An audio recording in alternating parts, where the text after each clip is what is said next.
Great Offensive, meant to change the course of the war, was to begin with full-scale Vietcong attacks on cities, headquarters, and radio stations all over South Vietnam.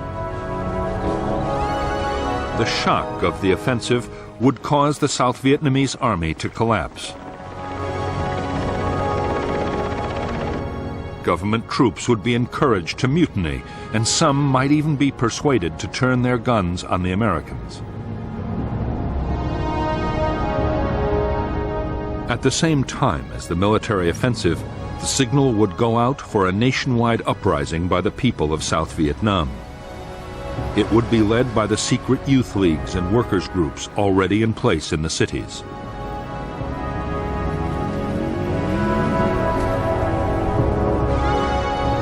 The government would be overthrown, and a new NLF-led regime would call for the Americans to leave.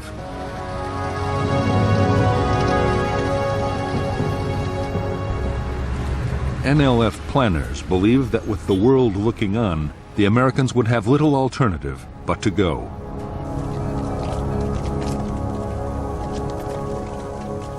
The success of the general offensive depended on the Viet Cong avoiding the overwhelming firepower of American forces.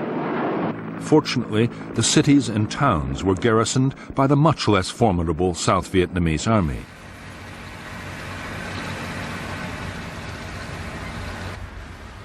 Still, General Giap meant to take no chances. Large numbers of American troops would be drawn away from the populated areas by carefully planned diversions.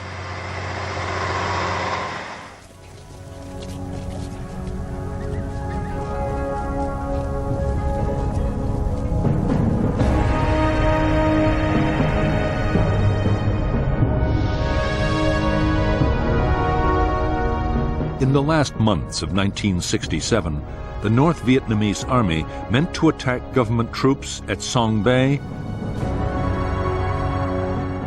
and the American base at Dak To.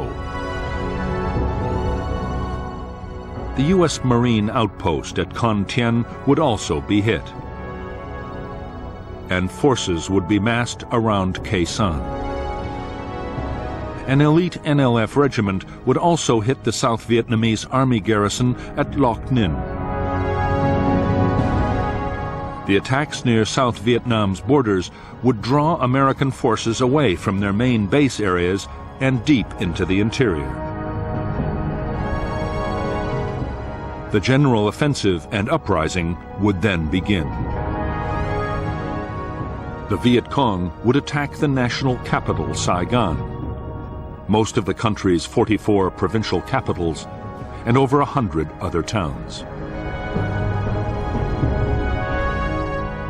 The last phase would happen at Khe Sanh.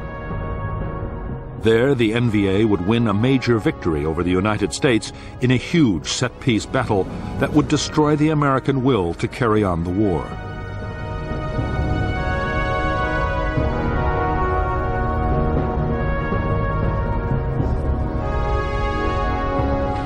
General Giap was sure that surprise would be the key to a successful offensive. His plan was to choose the one time when no attacks would be expected, the New Year festival of Tet.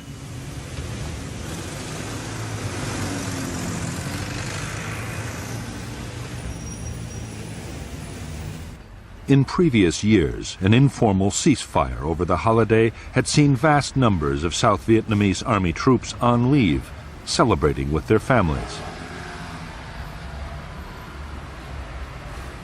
Although an attack during Tet would be deeply offensive to much of the population, it would be certain to catch the enemy totally unprepared.